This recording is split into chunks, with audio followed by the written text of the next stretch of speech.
So this research starts from the idea that we all share, we all know that first impressions are important. So everybody kind of has that intuition, and there's been a lot of research that supports that idea that indeed, your first experience with something, whether it's a product or a store, is a really powerful experience and one that lasts and colors your subsequent impressions of that product or store or person, whatever it might be. And so if you have 10 visits to a coffee shop, that first one's especially good, you're going to have a good impression of that coffee shop. If that first one was especially bad, that might linger a little bit longer than it should.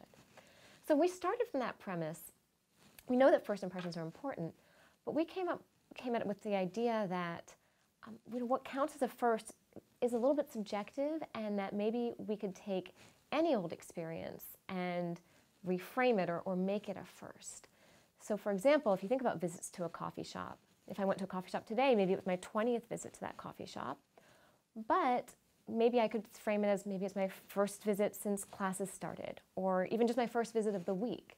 And what we found was that by attaching that first label to a visit, even if it was your 20th visit or just any old mundane visit, that then gives that visit, that experience, the sense of being a first, and it makes it a more powerful impression than it would have been otherwise. We call these effects phantom first effects or phantom first impressions, because the idea is that there are some things that you might call true firsts. Maybe this is truly your first visit to a store, truly your first visit to this restaurant.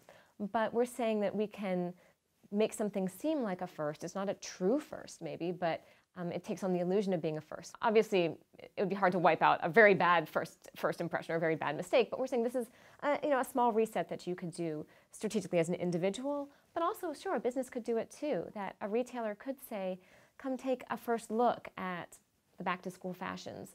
Come take, come experience the first taste of the summer at our restaurant. Something like that could be used by a business to also reset consumers' opinions of them. Maybe they want consumers to take a fresh look or get a new perspective on things.